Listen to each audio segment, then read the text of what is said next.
আসসালামু আলাইকুম। আজকে আমরা দেখাবো কিভাবে একটি এক্সেল ফাইল প্রোটেক্ট করতে হয়। অর্থাৎ এক্সেল ফাইল আপনারা পাসওয়ার্ড দিয়ে এমনভাবে প্রোটেক্ট করবেন যাতে আপনার ফাইলটিতে অন্য কেউ প্রবেশ করতে না পারে। তো চলুন আমরা কাজটি শুরু করি। যেমন আমরা এই একটি এক্সেল ফাইল আমরা ওপেন করে নিয়েছি।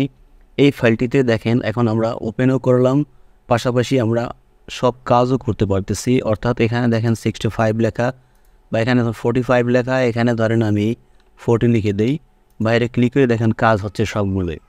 তা আমরা এখন এই ফাইলটি লক করে নিব। তাই জন্য আমরা ফাইলে ক্লিক করব, করার পরে দেখেন এখানে ইনফো নামের একটি অপশন আছে, এখানে আমরা ক্লিক করে দিব। দেওয়ার পরে এখানে দেখেন প্রোটেক্ট ওয়ার্ক বুক আছে, এখানে আমরা ক্লিক করব। করার পরে দেখেন এখানে এনক্রিপ্ট উইথ পাসওয়ার্ড, এখানে আমরা ক্লিক করব। করার পরে দেখেন এখানে একটা পাসওয়ার্ড দিয়ে দিতে হবে। আপনারা একটা পাসওয়ার্ড দিয়ে দেবেন এখানে আপনাদের মতো করে, দিয়ে এরপর ওকে দিবেন। পরে আবার রি এন্টার পাসওয়ার্ড, অর্থাৎ সেম পাসওয়ার্ডটি আবার দিয়ে দিবেন, দিয়ে ওকে দিবেন। এরপরে আমরা এখান থেকে বেরিয়ে যাব, ফাইলটা অবশ্যই সেভ করে বেরিয়ে যাব। তো এখন দেখেন এই ফাইলটিতে আমরা ডাবল ক্লিক করি, করার সাথে সাথে দেখেন আমাদের পাসওয়ার্ড চাচ্ছে, অর্থাৎ পাসওয়ার্ড ছাড়া এই ফাইলটিতে প্রবেশ করার কোনো সুযোগ নেই।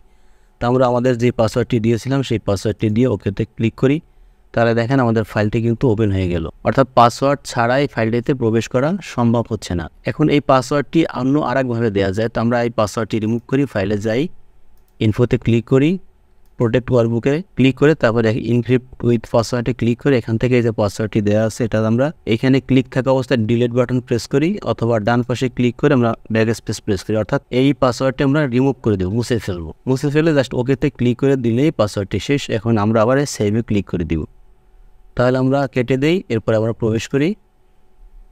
তাহলে দেখেন আমরা পাসওয়ার্ডটি ছাড়াই কিন্তু আমরা আবার এই ফাইলটিতে প্রবেশ করতে পারলাম। এখন এই পাসওয়ার্ডটি দেওয়ার আরেকটি প্রসেস আছে, সেটা হচ্ছে ফাইলে যাব, গিয়ে তারপরে সেভ অ্যাজে ক্লিক করব, ব্রাউজ, এখান থেকে দেখেন টুলস আছে, টুলসের এখানে এই যে ডাউন অ্যারোটি আছে এটাতে ক্লিক করে জেনারেল অপশনে ক্লিক করতে হবে।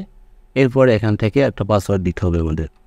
তাহলে ধরেন পাসওয়ার্ডটি দিয়ে দিলাম, দেওয়ার পর এখান থেকে ওকেতে ক্লিক করে দিব, আবার পাসওয়ার্ডটি দিব, ওকেতে ক্লিক করে দিব। এরপরে আমরা ফাইলটি যেখানে সেভ করতে চাই ওইখানে সেভ করব। ধরেন এখানে এসএসসি এইচএসসি রেজাল্ট আছে, তো এখানে শুধুমাত্র রেজাল্ট দিয়ে আমরা সেভ করি। আমরা সেভে ক্লিক করে দিই, এখান থেকে এটা কেটে দিই, কেটে দিয়ে শুধু রেজাল্টটা আমরা ডাবল ক্লিক করে ওপেন করি। দেখেন আমাদের পাসওয়ার্ড চাচ্ছে, অর্থাৎ আমাদের লক হয়ে গেল, আমরা পাসওয়ার্ড দিয়ে প্রবেশ করি। তো এখন আমরা একই সিস্টেমে এই পাসওয়ার্ডটি আবার রিমুভ করব, ফাইলে যাব, গিয়ে সেভ অ্যাজে ক্লিক করব, ব্রাউজ, টুলস, জেনারেল, এইখান থেকে পাসওয়ার্ডটি রিমুভ করে দিলেই জাস্ট পাসওয়ার্ডটি আমাদের ওকে দেই, তারপর সেভে ক্লিক করে দিই, ইয়েস করি, তাহলে আমার পাসওয়ার্ডটি নাই। অর্থাৎ রেজাল্টে ডাবল ক্লিক করি, দেখেন পাসওয়ার্ডটি নেই। তো আমরা এটাকে এখানে সেভ করি অথবা কন্ট্রোল-এস দিয়ে সেভ করি সেম ফাইলে। এরপরে যে কাজটি করব, আমরা আবার এই ফাইলটি ওপেন করি। এখন আমরা দেখাবো, ফাইলে যাব, ফাইলে গিয়ে আমরা সেভ এজে ক্লিক করব, তারপরে ব্রাউজে ক্লিক করব। এরপরে দেখেন এখানে টুলসে গিয়ে জেনারেল অপশনে ক্লিক করে দিব।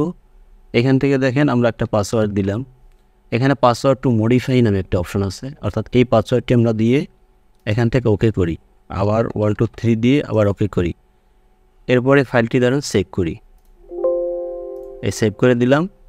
এখন আমরা আবার ফাইলে গিয়ে সেভ এজে ক্লিক করে ব্রাউজে ক্লিক করব, টুলসে যাব, জেনারেল অপশনে যাব, গিয়ে এখানে দেখেন পাসওয়ার্ড টু মডিফাই, অর্থাৎ এখানে এই পাসওয়ার্ডটা যদি দিয়ে দেই তাহলে কেউ মডিফাইও করতে পারবে না, এই ফাইলটিতে প্রবেশ করলেও কেউ ফাইলটি মডিফাই করতে পারবে না।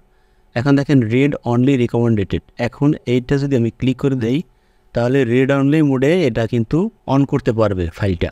তো আমরা দেখেন একটু দেখাইলে আপনারা বুঝবেন, এখানে ওকেতে ক্লিক করে দেই, দেওয়ার পরে আবার আমরা পাসওয়ার্ডটি দিয়ে দিই, ওকেতে ক্লিক করে দিই, এখান থেকে আমরা সেভ দিব। ধরেন আমরা রেজাল্ট 2 নামে সেভ দিয়ে সেভ ক্লিক করে দিলাম। এখন এটা আমরা কেটে দেই, তাহলে রেজাল্ট 2 আমাদের নিচে চলে আসছে, এখান থেকে আমরা প্রবেশ করি। দেখেন পাসওয়ার্ডটি চাচ্ছে, পাসওয়ার্ডটি দিলাম, প্রথম পাসওয়ার্ডটি ওকে দিলাম। এখন দেখেন এখান থেকে যে enter password for write access আর ওপেন রিড অনলি পাসওয়ার্ড, এখন দেখেন এখানে রিড অনলি যদি ক্লিক করে দেই, যেহেতু আমরা টিক দিয়ে দিছি, তাহলে আমাদের ফাইলটি কিন্তু ওপেন হচ্ছে।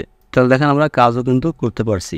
এখন আমরা কেটে দেই, ডোন্ট সেভে ক্লিক করে দিই, তারপর আবার প্রবেশ করি, করার পরে আবার সেই প্রথম পাসওয়ার্ডটি দেই, তারপরে দ্বিতীয় পাসওয়ার্ডটি দিয়ে আবার কিন্তু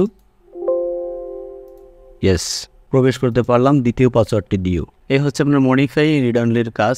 এখন আমরা যেটি দেখাবো সেটি হচ্ছে আমরা কিন্তু এই যে শিট বা ওয়ার্কবুক, এই যে ওয়ার্কবুকটি আছে এই ওয়ার্কবুকটিও কিন্তু আমরা সব প্রোটেক্ট করতে পারি এবং যে শিট এই শিটও কিন্তু আমরা প্রোটেক্ট করতে পারি। তো সেইটা পাসওয়ার্ড দিয়ে প্রোটেক্ট কীভাবে করব দেখেন, এখানে রিভিউ নামে একটা অপশন আছে, এখানে আমরা ক্লিক করব।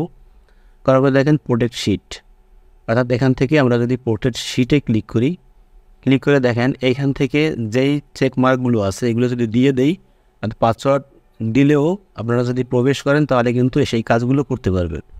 যেমন আমরা একটি পাসওয়ার্ড দেই, দিয়ে আমরা ওকেতে ক্লিক করে দিই, আবার সেই পাসওয়ার্ডটি অ্যাগেন দিয়ে আবার ওকেতে ক্লিক করে দিই, তাহলে দেখেন আমাদের শিটটি কিন্তু প্রোটেক্ট হয়ে গেল।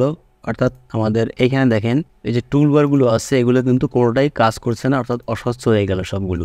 আচ্ছা, এখন আমরা দেখাবো যে রিভিউতে গেলাম, এখান থেকে এই যে আনপ্রোটেক্ট যদি করে দেই তাহলে কিন্তু আমরা আবার এগুলো কিন্তু আমাদের স্বচ্ছ হয়ে যাবে এবং এগুলো কিন্তু কাজ করবে। এখন যেটা দেখাবো সেটা হচ্ছে প্রোটেক্ট ওয়ার্কবুক।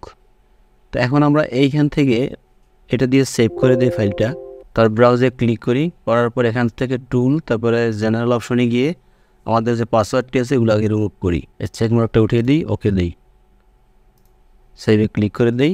এখন দেখেন কপি অফ রেজাল্ট 2 নামে একটা ফাইল আমাদের সেভ হলো। এখন আমরা এখানে প্রোটেক্ট ওয়ার্কবুক করব, এজন্য প্রোটেক্ট ওয়ার্কবুকে আমরা ক্লিক করব, করার পরে আমরা এখান থেকে এই যে পাসওয়ার্ডটি দিয়ে দিলাম, ঠিক আছে, পাসওয়ার্ডটি দিয়ে পুনরায় দিয়ে আবার ওকেতে দিলাম। এখন ওয়ার্কবুকটি প্রোটেক্ট হলো। এখানে দেখেন এই ওয়ার্কবুকটি যে প্রোটেক্ট হলো এটা বুঝবো কি, এখানে কিছু অর্থাৎ এই ওয়ার্কবুক কিছু মডিফাই করার জন্য কিছু অপশন এখানে অস্বচ্ছ হয়ে আছে, সবগুলো অপশন আপনার কিন্তু কাজ করবে না। যেটা যেটা এখানে প্রয়োজন ওয়ার্কবুকের মানে প্রোটেক্ট করার জন্য সেগুলো কিন্তু আপনার অস্বচ্ছ হয়ে আছে। এগুলো এখন স্বচ্ছ হবে কীভাবে দেখেন, আমরা যদি এই যে রিভিউতে গিয়ে আমরা এই প্রোটেক্ট ওয়ার্কবুকটা উঠিয়ে দিই, ওকে, তারপর এখানে ডেটায় ক্লিক করেন তাহলে দেখেন এগুলো আবার কিন্তু কাজ করবে, অর্থাৎ স্বচ্ছ হয়ে গেল। এখন যে শিট যে প্রোটেক্ট করার কথা বলছি এখানে আরেকটি সিস্টেম আছে, এই যে শিট 1 শিট 2 যে কোনো একটাই আপনার রাইট বাটন ক্লিক করে দেখেন প্রোটেক্ট শিট আছে, এইখান থেকেও কিন্তু সেমভাবে পাসওয়ার্ডটি দিয়ে প্রোটেক্ট করতে পারেন। এখন যে অপশনটি দেখাবো এইটা প্রোটেক্ট হচ্ছে আপনারা এখান থেকে দেখেন আমরা রোল নাম্বারে ক্লিক করলাম, এখানে যে ফর্মুলাটা ইউজ করতেছি এই ফর্মুলাটা কিন্তু দেখাচ্ছে, এখানে টোটালে যে ফর্মুলাটা ইউজ করা সেটাও কিন্তু এখানে ফর্মুলা বারে দেখাচ্ছে। তা আমরা এখন প্রোটেক্ট করব হচ্ছে আমাদের এই ফর্মুলাগুলো প্রোটেক্ট হয়ে যাবে, অর্থাৎ এই ফর্মুলাগুলো দেখাবে না যে কোন ফর্মুলা আমরা ইউজ করেছি।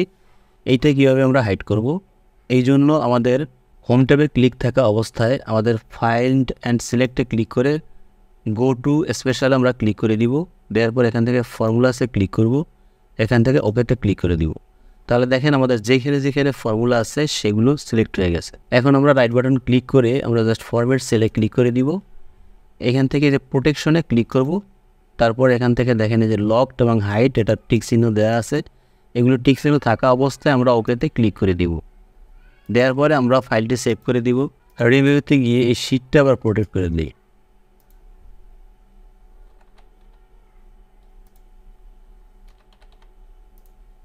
এখন দেখেন যে আমাদের এই যে ফর্মুলা বারে কিন্তু আমাদের ফর্মুলাগুলো দেখাচ্ছে না। তো আশা করি মাইক্রোসফট এক্সেলের প্রোটেক্ট নিয়ে যতগুলো অপশন ছিল সবগুলো অপশনই আপনাদেরকে দেখিয়ে দিয়েছি। ভিডিওটি কেমন লাগলো আপনারা অবশ্যই কমেন্টস করে জানাবেন। চ্যানেলটি এখনও সাবস্ক্রাইব করা না থাকলে অনুগ্রহ করে সাবস্ক্রাইব করে দিবেন। সকলে ভালো থাকবেন। আল্লাহ হাফেজ। আসসালামু আলাইকুম।